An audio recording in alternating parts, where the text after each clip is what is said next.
પેન્સિલથી બનાવેલા આ સ્કેચ જોઈને ભલભલા માણસ મોઢામાં આંગળા નાખી દે. આટલા અદ્ભુત સ્કેચ જોઈ કોઈ પણ પ્રશંસક કલાકારના વખાણ કર્યા વગર ન રહી શકે. આ અદ્ભુત સ્કેચ છે ફિલ્મ ઉદ્યોગના પિતામહ દાદાસાહેબ ફાળકેના જીવન પર આધારિત. નાસિકના અશોક નાગપુરે બનાવેલું આ પેઇન્ટિંગ હવે વિશ્વ વિક્રમ સર્જવા જઈ રહ્યું છે. જોકે આ પેઇન્ટિંગ દોરવા પાછળ અશોકની દિવસ રાતની મહેનત છે. ઇન્ટરનેટ સર્ફ કરતા અશોકને ખબર પડી કે દુનિયાનું સૌથી મોટું કાર્ટૂન પેન્સિલ સ્કેચ ઓસ્ટ્રેલિયાના ડીજે જોન્સનના નામે છે અને તે સમયે તેમણે દાદાસાહેબ ફાળકેનો સૌથી મોટો પેન્સિલ સ્કેચ બનાવવા નક્કી કરી નાખ્યું અને આખરે 7 માસની મહેનત બાદ અશોકે આ પેઇન્ટિંગ પૂર્ણ કર્યું છે.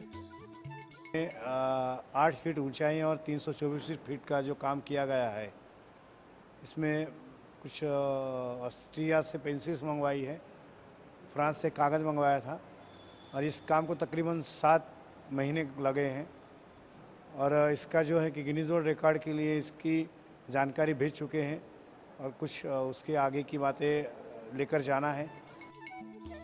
અશોકે આ સ્કેચ પેન્સિલ અને કાગળની મદદથી બનાવ્યું છે, જેમાં 8x12ની એક ફ્રેમના હિસાબે કુલ 27 ફ્રેમ બનાવી છે, જે દુનિયાનો સૌથી મોટો પેન્સિલ સ્કેચ હશે. આ અનોખા પેન્સિલ સ્કેચને જોવા માટે લોકોની ભીડ જામી છે. જોકે હવે આ પેઇન્ટિંગને ગિનિસ બુકમાં સ્થાન મળે તે માટે પણ અશોકે પ્રયત્ન શરૂ કર્યા છે. ચંદન પૂજાધિકારી, TV9 નાસિક.